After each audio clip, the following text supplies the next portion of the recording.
wabarakatuh. Waalaikumsalam warahmatullahi wabarakatuh. Pertama-tama saya minta maaf, bukan maksud saya untuk menggurui, karena sebenarnya Pak Kiai lah yang paling layak yang ada di depan sini. Saya di sini hanya sebagai tuntutan saja. Oke.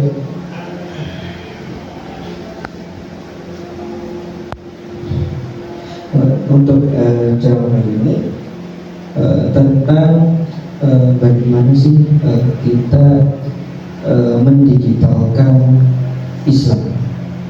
Kenapa kok saya bahas seperti itu? Karena kita hidup di era digital, di mana teknologi telah merasuki setiap aspek kehidupan kita.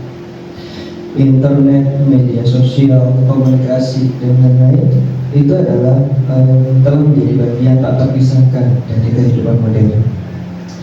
Namun sayangnya seringkali kita menggunakan teknologi ini tidak diimbangi dengan nilai-nilai Islam yang sejalan dan seajaran agama kita. Sebagai umat Islam, kita memiliki tanggung jawab untuk memastikan bahwa penggunaan teknologi digital kita sesuai dengan nilai-nilai Islam. Salah satu cara untuk melakukannya adalah dengan membangun budaya digital Islami.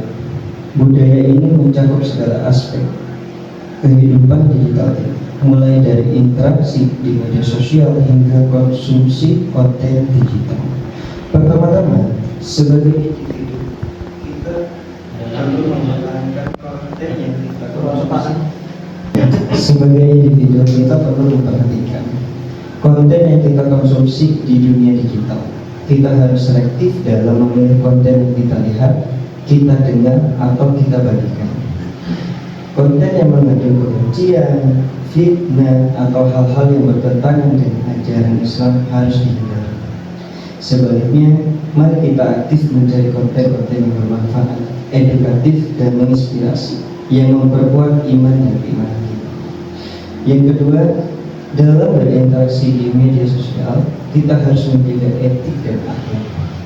Yang kedua, kita tidak boleh terlibat dalam perdebatan yang tidak produktif atau menyebarkan informasi yang tidak benar. Sebaliknya, mari kita gunakan media sosial sebagai sarana untuk menyebarkan kebaikan, memberikan inspirasi, dan saling memberi dukungan dalam memperkuat ukhuwah Islam. Ketiga, sebagai orang tua atau pendidik, kita memiliki peran penting dalam mendidik generasi muda dalam menggunakan teknologi secara Islam. Kita perlu memberikan pemahaman yang benar tentang nilai-nilai Islam dan bagaimana menerapkannya dalam kehidupan kita. Edukasi tentang bahaya yang ada di dunia digital juga perlu diperhatikan agar generasi muda bisa mendidik diri Islam. Membangun budaya digital Islami, mari kita tetap ingat untuk senantiasa berdoa dan memohon Subhanahu wa ta'ala, karena hanya dengan ridhonya segala upaya dan aktivitas kita dalam dunia digital akan membuahkan hasil yang baik dan memberikan manfaat bagi diri kita dan orang lain. Demikianlah pembahasan singkat kita tentang bagaimana kita dapat membangun budaya digital Islam dengan kehidupan kita. Semoga apa yang telah kita bahas dapat memberikan inspirasi dan motivasi bagi kita semua untuk menjadi pribadi yang lebih baik dan menjadi kehidupan juga. Mari kita jadikan teknologi sebagai alat untuk memperluas dakwah Islam. Dalam mengakhiri khutbah kali ini, mari kita berkomitmen untuk bersama-sama membangun budaya digital Islam dalam kehidupan kita. Wassalamualaikum warahmatullahi wabarakatuh. Waalaikumsalam warahmatullahi wabarakatuh. Waalaikumsalam warahmatullahi wabarakatuh. Alhamdulillahirabbil alamin. Wa bihi nasta'in wa ala alihi. Salatu wassalamu ala asyrofil anbiya'i wal mursalin sayyidina Muhammadin wa ala alihi washabbihi ajma'in. Seperti yang kau hormati Pak Kiai, seperti yang kau cinta saya ini setia jaga dosen. Yang pertama yang ingin saya sampaikan adalah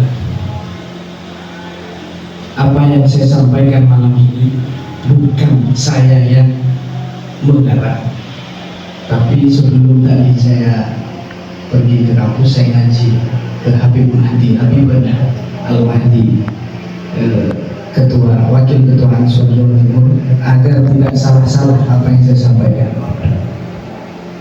Pesan beliau, keutamaan Al-Quran, keutamaan Ramadan. Kenapa Ramadan bulan paling mulia di antara bulan yang lain? Keutamaan-keutamaan yang dipunyai Al-Quran, bahwasanya makhluk apapun yang bersanding dengan Al-Quran akan mulia. Kapan turunnya Al-Quran? Di bulan Ramadan, di malam hari. Maka dari itu, malam itu disebut khairun min alf syahr, malam yang paling mulia.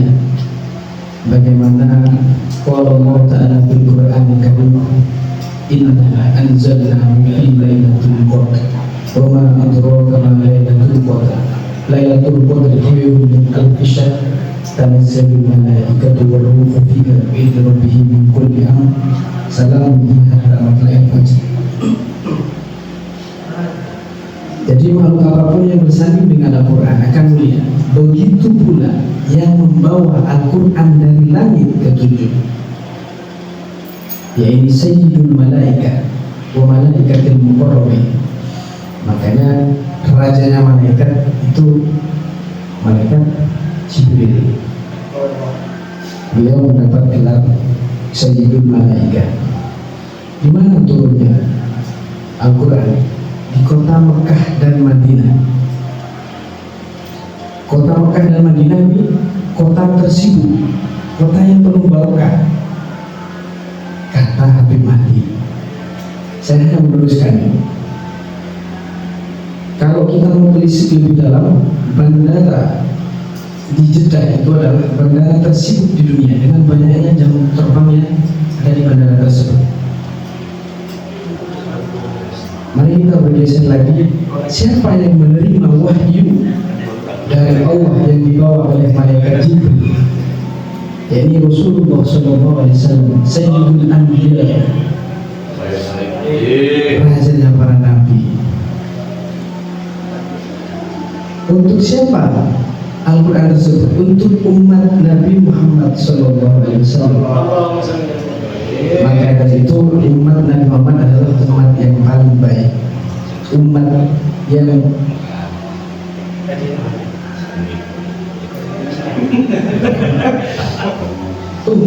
paling baik.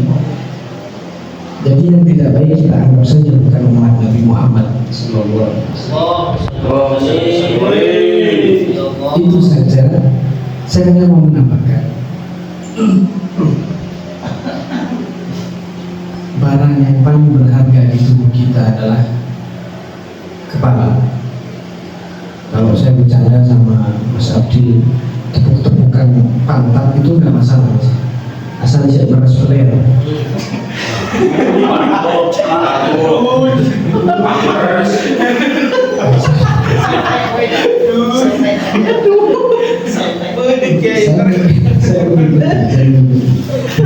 Kalau kata Gus Bara, kita pakai cangkem elek, asal jangan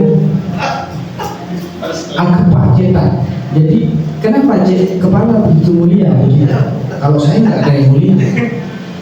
Kalau saya kalau nyuruh banteng itu pakai kepala. Kenapa? Karena kepala lah isi dari semua ilmu. Mungkin Pak Zuhri ilmunya ada di tumitnya. Kepala lah isi dari hafalan-hafalan Al-Quran kita. Permasalahannya, seberapa berharga kepala kita, tapi ketika kita bersujud itu setara dengan kaki dan bahkan lebih tinggi pantat kita. Itu adalah bukti puncak penghambaan seorang manusia terhadap Tuhannya. Manapi ini enak butuh beramal. Keangkui mutus suatu perkara, itu ngakui 4 cara. Cara yang pertama, berdasarkan Al-Quran. cara yang kedua berdasarkan al-hadis. Mengambil pangki boleh cara untuk memecahkan atau menghukumi suatu masalah memakai cara yang ketiga ijma ulama. Mengambil pangki boleh. Aku bicara terakhir, kayak itu kias. Di kias itu sendiri ada 9 cara yang orang periksa dia. Karena saya takut salah, saya nggak akan bahas 9 cara itu. Kalau masih nggak ditemukan lagi hukum untuk memecah suatu masalah, tidaklah krenasi kalanya beres krenasi. Kalau kata orang Madura, ambil nyamannya sendiri. Jadi makin berapa sih tak dulu ke atas ini nggak berbohong. Menabi benar-benar sita pangki hubungan. Siapa pak cara nikah? Menabi tak pangki boleh. Karena nyaman tibi, nyomone dewi. Mungkin itu saja yang bisa saya sampaikan. Menabi bersalah atau pemecah sekolah lebih khusus Pak Kiai dan itu bukan yang lebih baik. Kun kamu jiper. Saya ingin tak suruh Pak Sumi itu tak bisa.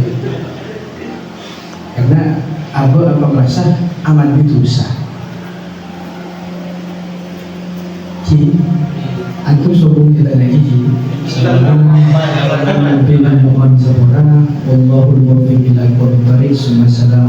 warahmatullahi wabarakatuh.